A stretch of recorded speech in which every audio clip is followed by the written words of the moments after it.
The relatives of Jeffrey Dahmer's victims get their day in court tomorrow. They'll be allowed to testify before the judge formally sentences the convicted serial killer. CNN's Margaret Lowry has this look at yesterday's verdict in the grisly trial. Did the defendant, Jeffrey L. Dahmer, have a mental disease? 15 times the judge read the jury's findings. Answer, no. Families of the victims cheered as for the 15th time, a jury of Jeffrey Dahmer's peers found him to be sane. Afterwards, they expressed their thanks to a system they believe worked. The verdict was what I wanted it to be. I want to make sure that this man never walks the streets again. They brought back the faith that I'm lost in the justice system. I want to thank the jury, McKay, for bringing in the verdict that was needed to be brought in, because Dahmer was not crazy. He was a conniver, a controller, and he was trying to control everybody. Prosecutor E. Michael McCann, too, expressed satisfaction at the outcome. He is definitely not psychotic. He's not out of touch with reality. He has no delusions. He has no hallucination. The biggest decision for him, without which there can be no treatment, is a decision to get it. Dahmer himself sat expressionless throughout the reading of the verdicts, as he has throughout most of the trial. His attorney, Gerald Boyle, later said he felt the jury gave it their best. My goal was to hopefully get this fellow studied. It was never freedom. I never tried to have Mr. Dahmer freed. I didn't think I would be able to prove it anyway. I thought I had an uphill struggle. It's obviously clear I did, and I failed. Experts who testified throughout the trial said one way or another Dahmer is mentally and sexually disturbed, although they disagreed over how his behavior was affected. 10 of the 12 jurors, all that's needed under Wisconsin law, saw it differently. And that was the biggest thing, was how we interpreted the evidence. The facts were there. We just had to act on those facts as presented by everyone. The trial also brought out the sobering realization that Jeffrey Dahmer almost got away with it all. It was only Tracy Edwards' escape that brought the whole terrible story to light. What was going through your mind as to who you were sitting next to who was doing all these things? A bizarre individual, someone that was very confused at this time. A bizarre individual indeed. Nonetheless, the jury says he was sane, and that means Jeffrey Dahmer will spend the rest of his life in prison. Margaret Lowry, CNN, Milwaukee. Police in Alabama are looking for a man who went on a deadly shooting rampage yesterday. 4 people were killed and 3 wounded in a rural community near Mobile. Police are hunting for 24-year-old Jason Oric Williams. The dead and injured include a couple that he lived with and a neighboring family. Williams fled in a van belonging to one of the victims. In Los Angeles, fire officials are investigating the source of a devastating blaze. A fire broke out yesterday in a county office building. Flames tore through 2 floors of the high-rise. The smoke could be seen for miles, and the heat could be felt a block away. There were a few injuries, but no deaths. The fire caused at least $1 million damage. Coming up, expatriate Iraqis want the U.S. to force Saddam Hussein out of power. But is the United States likely to take a direct hand? I think what the president's referring to is what I call the traditional way of changing governments in Iraq, by which 2 colonels walk up behind whoever's there and shoot him. And then a homecoming 500 years in the making. We'll take you aboard anniversary replicas of the ships that sailed to the New World in 1492.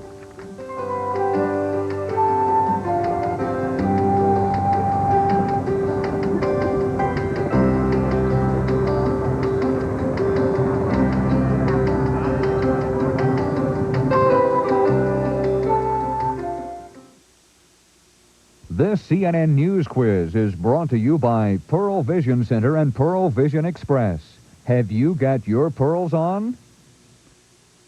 I'll never forget the day Wendy Shankweiler, 7th grade's finest, came to my dad's office for her first pair of glasses. I was both honored and mortified. If she liked my father's selection of frames, she and I would have something wonderful in common. Ew, I'd rather squint. You know, if my dad had the selection back then that we have today at Pearl, my chances would have increased geometrically. And today I could have been Mr. Wendy Shankweiler. Nobody cares for eyes more than Pearl. Welcome to McDonald's. What do you want with your fries? Whether you want the big, beefy quarter-pounder with cheese with your world-famous fries, or the one-of-a-kind taste of McDonald's Big Mac, add a Coke Classic, and what you get is the extra value meal. So what's it gonna be? With over 90% of the precincts in, we're projecting winners in all but one referendum.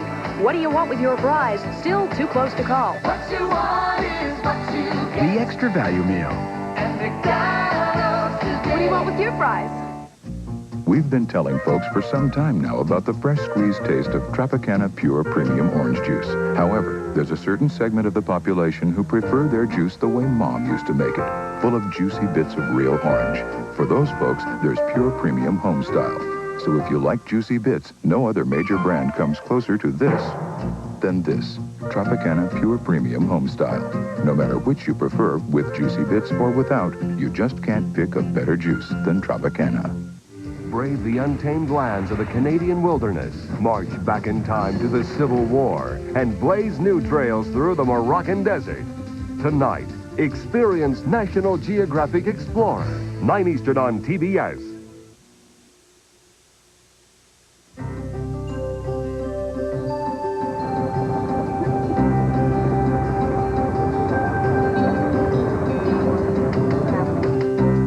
Well, in 1992, Columbus did not sail the ocean blue, but copies of his ships did. As the 500th anniversary of Columbus's famous voyage approaches, yesterday, replicas of the Pinta, the Nina, and the Santa Maria arrived in Miami on the first stop of a 20-city U.S. tour. They'll follow a course to Corpus Christi and Galveston, Texas, New Orleans, up the East Coast, and then on to California. Builders tried to use as many original materials as possible. People see these ships, how small they are, and really how primitive. They'll get a better appreciation for what Columbus had to overcome to travel the entire Atlantic Ocean. One difference these ships have that Columbus might have appreciated: engines. But anniversary officials say they're only to be used in case of emergency. Once again, another look at the weather all across the country. Here's Steve Kosch. Steve? Thank you, Round. For Sunday morning, we're looking at our satellite picture in motion, and it shows the big system of yesterday moving across California with the rains, now moving into the Rocky Mountain states. Here's the rains of yesterday from Santa Maria, Santa Barbara, Bakersfield into Los Angeles County. Brought some pretty good rains there, an inch to an inch and a half of rain in many areas. But it was a fast-moving system. The front now is just about ready to move into New Mexico, at least the southern extent of that front. The northern extent is causing some snow in Utah and will eventually cause some snow in Colorado as well. But drying will take place in California today and tomorrow and Tuesday. Come about Tuesday night, another chance of rain as a big moisture source just to the north of Hawaii may be coming over here, the Pineapple Express. We'll see what happens with that. Here's the rain of yesterday throughout the east. It's scooting off the east coast. Still up to the north, cold enough to make it snow. Upstate New York into Maine has some pretty good snows now. Here's our map for this afternoon. Shows how things will be looking. Leftover snows northeast, but sunny conditions through the Ohio Valley down to the southeast, and very mild readings, very spring-like.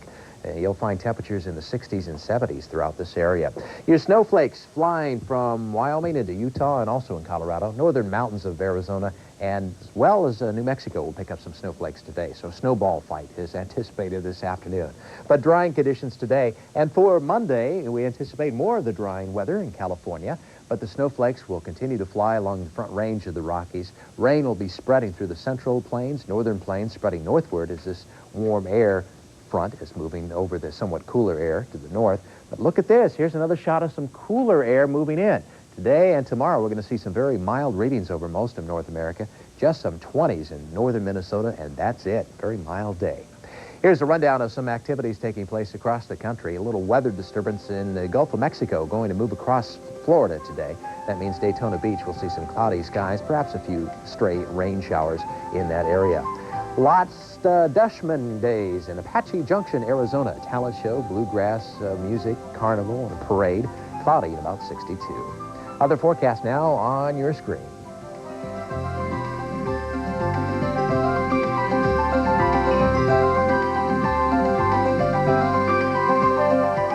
That's a look at the weather. Another check next hour. Back to you, Rob. All right, Steve. Still to come on Daybreak Sunday. Several top-ranked college basketball teams get little respect from their opponents. And for those wanting to celebrate National Heart Month, there are plenty of red foods from which to choose.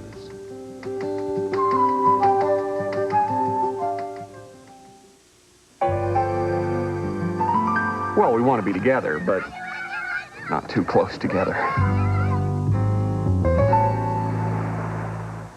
Yeah, she's never seen the beach. And she wants to see every mile of it. For the way you travel today more than ever, the smart money is on budget. Now at Budget, get an economy car with unlimited mileage for just $99 a week. The smart money is on budget.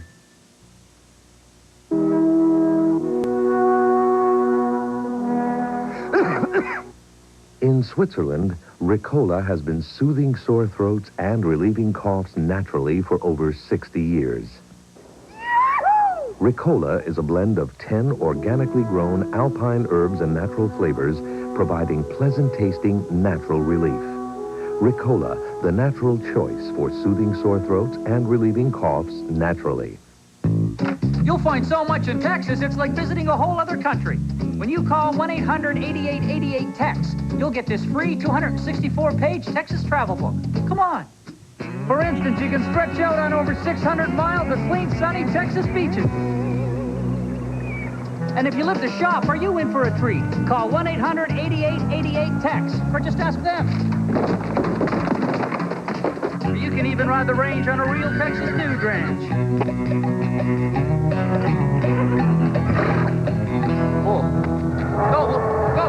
Go! Texas is a food lover's paradise. Barbecued ribs, sizzling fajitas, our very own Tex-Mex. Remember, call 1-800-8888-TEX for your free travel book. Hello! Thanks. Boy, these folks are so darn friendly. Oh, Texas, it's like a whole other country.